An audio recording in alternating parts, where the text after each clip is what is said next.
has given the most remarkable, devoted service to the Queen, to my family, and to the country, and also to the whole of the Commonwealth. Britain had endured royal departures, family betrayals, and constitutional storms before, but nothing prepared the country for the words delivered from Buckingham Palace. King Charles had made his decision. Archie and Lilibet, the grandchildren living thousands of miles from the institution into which they were born, would be removed from the line of succession.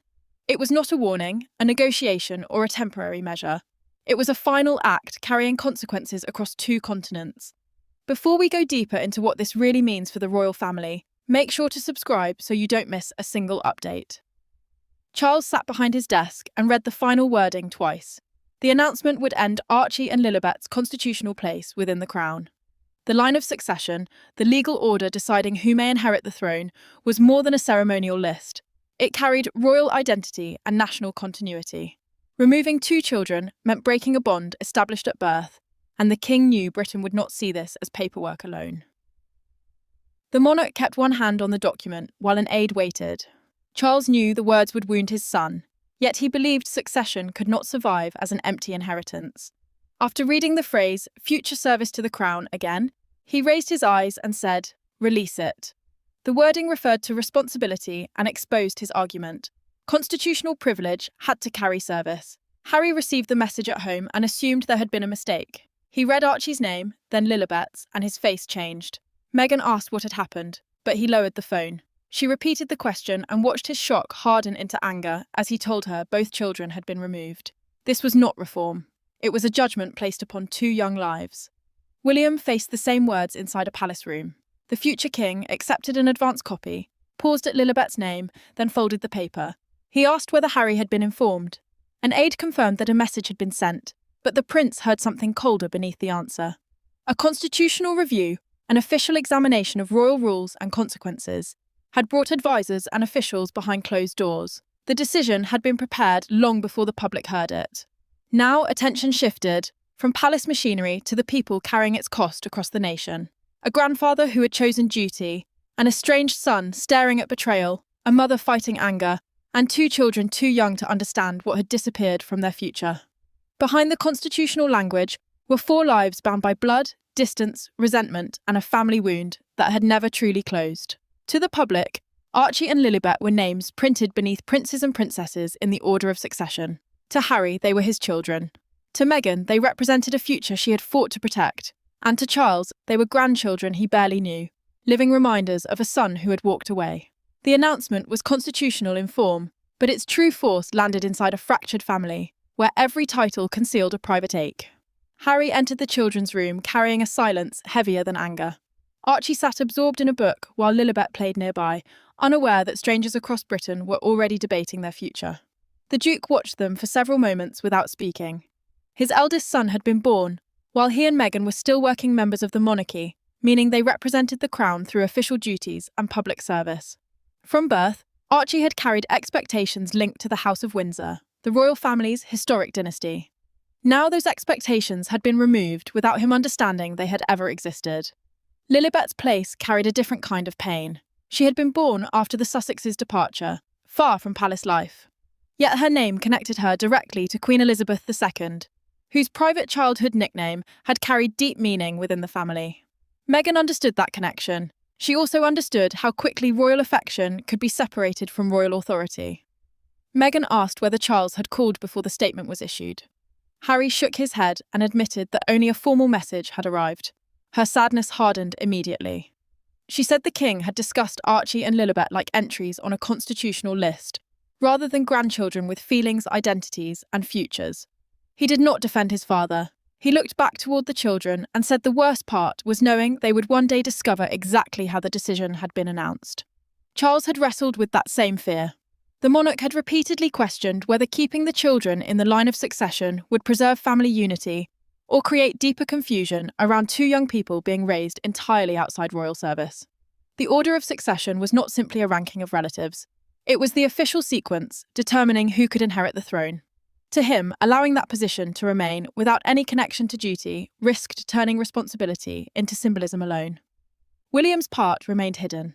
He had known the review was underway, but no palace account revealed whether he encouraged the removal or simply accepted his father's authority. Catherine found him standing alone at Windsor with the statement still in his hand. She asked what troubled him most. The future king answered quietly that Archie and Lilibet would eventually read every word. That fear pointed toward an earlier moment, one the family had kept buried. A private ceremony where two absent children became impossible to ignore. The final announcement had begun with signatures and legal language, but the true point of no return came during one deeply uncomfortable family ceremony. Months before Britain heard the announcement, a private ceremony inside Windsor Castle exposed the contradiction at the heart of Archie and Lilibet's royal future. Their names remained in the line of succession, yet their lives were unfolding far beyond the crown's reach. What began as a carefully managed family occasion became the moment Charles could no longer avoid the question. Could children inherit a constitutional position without inheriting any relationship with the country, the duty, or the institution behind it? Charles had spent months examining what succession should mean in a modern monarchy. He understood the difference between being born into royal history and being prepared to serve if extraordinary circumstances ever pushed that history into reality. The succession, the legal order determining who may inherit the throne, carried duties as well as status. Palace advisors warned him that Archie and Lilibet's positions would become harder to defend as they grew up abroad without royal education, public responsibilities, or direct ties to British national life. The silence came during a private family ceremony marking the anniversary of Queen Elizabeth II's accession, the date she formally became sovereign. A formal family roll was read aloud, naming relatives connected to the crown and its future. Archie's name came first. Lilibet's followed. Both children were absent, yet two places had been reserved to acknowledge them symbolically. No one spoke when their names echoed through the room. The king looked toward those empty places, and the contradiction became painfully real. Charles approached a senior advisor after the gathering had ended. He asked whether the monarchy was preserving a genuine family bond, or merely maintaining an illusion on paper. The advisor did not answer immediately, and that hesitation disturbed him more than any direct warning could have done. William found his father before leaving Windsor. The future king chose his words carefully, saying the succession could not remain separated from responsibility forever. He did not demand that the children be removed. He did not mention Harry with anger. Yet the prince's warning forced the monarch to consider what delay might create: future uncertainty, deeper conflict, and two young people carrying constitutional expectations they had never been prepared to meet. Harry later learned through a documented private briefing that his children's absence had been discussed after the ceremony. Fury overtook him. He told Meghan that Archie and Lilibet were being judged for a distance they had not chosen, while she answered that the family was turning adult failures into a burden for children. The next morning, Charles commissioned a sealed constitutional memorandum, an official confidential paper examining royal authority and its consequences. Its central question was brutal: should succession remain automatic when any realistic path towards service had disappeared?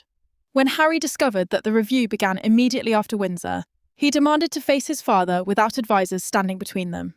The empty places at Windsor had started the review, but it would take a confrontation between father and son to transform private doubt into an irreversible decision. There were no cameras, no public statements, and no advisors seated between them when Harry finally faced Charles. Only a father, a son, and a polished table carrying years of unspoken anger. Harry had come to defend Archie and Lilibet's future. Charles had come prepared to defend the crown. Yet beneath every constitutional argument was a more painful accusation: that each man believed the other had placed personal choices above the family they once claimed to protect. Harry had returned to Britain after learning that the succession review was no longer an informal palace discussion. He demanded a private meeting and rejected the suggestion that secretaries should attend. The review, the official process examining whether Archie and Lilibet should retain their places in the order of inheritance, had already moved toward a final recommendation. He understood that once the language became law, outrage alone would not undo it. Charles entered carrying the sealed constitutional memorandum. The king wanted his son to hear the reasoning directly, yet the document in his hand showed how narrow the path had become. Harry asked how removing two children could possibly strengthen a family. His father answered that the monarchy could not promise constitutional roles to people being raised with no expectation of serving Britain or understanding the duties attached to the crown. Harry's restraint collapsed. He said Archie and Lilibet were being punished because he had left royal life, even though neither child had chosen the distance between California and Britain. Charles looked directly at him and insisted that their worth had never been questioned. The decision, he said, concerned the future his son had chosen for them, a life outside the institution, while still demanding permanent constitutional privilege within it. Harry pushed his chair backward and stood. He demanded that Charles speak as a grandfather instead of hiding behind the authority of a sovereign. The monarch removed his glasses slowly and placed them beside the memorandum. He admitted that being their grandfather was exactly why he had delayed the decision for so long. Every month of hesitation had been an attempt to find a path that preserved both duty and family. Charles then offered one final possibility. Archie and Lilibet could maintain a defined connection to Britain through regular family contact, time with their grandfather, and a future understanding of royal responsibility. Harry heard control rather than compromise. He accused the palace of trying to reach his children through constitutional pressure, while the king warned that connection could not exist only when titles were at risk. The meeting ended without agreement. Harry reached the door, believing the decision could still be challenged. Charles stopped him with one final sentence. Refusing every connection while demanding every constitutional privilege could not continue indefinitely. Their private conversation ended with neither man yielding. Beyond that closed door, the machinery capable of changing the succession was already moving. Royal power rarely announces itself with raised voices. It moves through sealed folders, carefully arranged meetings, and sentences refined until emotion disappears from the page. While Harry fought the decision as a father, Charles was being asked to act as sovereign. Around him stood advisors, lawmakers, and the future king, all aware that removing two names from the line of succession could not be treated as a private family punishment. It had to be presented as an institutional necessity. Charles's personal declaration formed the heart of the announcement, but his signature alone could not complete the change. Constitutional advisors began preparing the legal and parliamentary pathway, the formal process through which royal rules are examined, approved, and recognised by the state. The palace framed the decision as part of a wider principle. Succession rights should remain connected to Britain, public duty, and a genuine willingness to serve the crown. Without that link, advisors warned, inheritance could become privilege without responsibility. William entered the late briefing carrying the silence of someone who already understood the cost. Charles asked whether history would remember the decision as cruelty. The prince did not answer quickly. He said history would judge whether they had protected the monarchy without forgetting that two children stood beneath every line of constitutional language. His words offered no comfort, yet the king needed their honesty. Charles admitted that Archie and Lilibet might grow up believing their grandfather had rejected them. His voice faltered before he steadied it. The monarch then signed the authorization permitting the announcement to move forward. For one brief moment, the pen remained motionless against the paper, as though he still hoped hesitation could create another choice. William reread the final memorandum. As heir, the person expected to inherit the throne after the current sovereign, he carried a duty to protect the institution's future. Yet Harry remained the younger brother he had once defended, guided, and trusted. The future king knew his silence would be treated as approval, even if no public sentence ever carried his name. The final document contained one crucial limit. Archie and Lilibet would retain their family identity and personal titles for the present, but they would lose any constitutional expectation of inheriting the throne. Charles had also rejected a harsher proposal that would have removed every remaining royal association. He wanted a boundary between family and crown, not the total erasure of two grandchildren. That distinction looked careful inside the palace. Outside it, the meaning would change within minutes. Once the declaration became public, legal precision collapsed beneath human anger. Harry would see punishment. Meghan would see rejection. Before the palace could explain the difference, the consequences were already reaching California.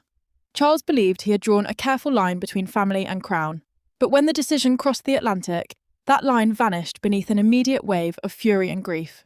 The announcement required only minutes to travel from Buckingham Palace to California, but its emotional impact was instantaneous. Phones began ringing. Messages arrived from friends, lawyers, journalists, and relatives. Yet inside Harry and Meghan's home, the loudest moment was the silence that followed. Two names had been removed from a centuries-old order.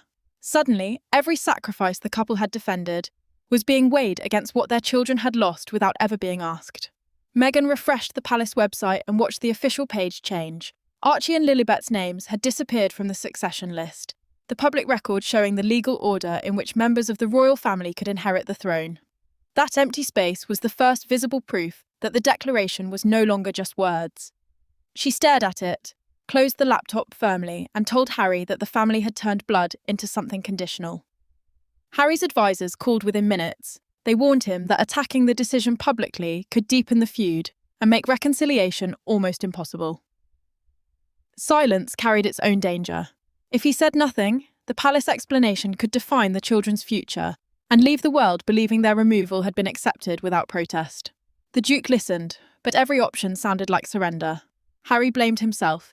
He said his departure had handed the monarchy the argument it needed, and Archie and Lilibet were now paying for choices they had never made. Meghan rejected that immediately. She reminded him that they had left to protect the children from pressure, exposure, and a life controlled by royal expectation. Protection should not have cost them recognition inside their own family, she insisted. The king should have understood that difference. Charles received the message while sitting alone. It contained one sentence. They will remember who made this decision. The monarch read it twice and placed the phone face down. He had expected fury from his son, but the words struck at his deepest fear, that Archie and Lilibet would one day know him first through the act that removed them. The Sussex team prepared a forceful statement accusing the institution of directing punishment toward children. Harry read the draft and stopped before approving it. He understood that releasing those words would place Archie and Lilibet at the centre of an international battle, turning their names into weapons before they were old enough to speak for themselves. His anger demanded action. His instincts as a father demanded restraint. Catherine called before the statement could be released. She had contacted Harry privately without palace approval, and she did not defend the removal. Instead, the princess asked him not to let adults exchange the children's names like ammunition. He nearly ended the call, but something in her voice made him pause. As statements were drafted and anger hardened on both sides, one quiet call cut through the machinery of conflict and forced Harry to confront what his children truly needed from him. For the first time since the crisis began, no constitutional expert was listening, no palace secretary was taking notes, and no public statement waited for approval. There were only two people speaking as family. Catherine had watched William carry the weight of the decision and knew Harry was preparing to answer pain with fury. Her call did not reverse what Charles had done, but it changed the question from how the Sussexes should fight back to what Archie and Lilibet should inherit emotionally. Catherine asked Harry for 10 minutes before he approved the statement prepared by his team. The draft condemned the king's decision in uncompromising language and accused the institution of using two children to settle an adult conflict. Harry agreed reluctantly. She had rarely contacted him directly during the family breakdown, and the fact that she called without William, advisors, or palace approval suggested concern rather than strategy.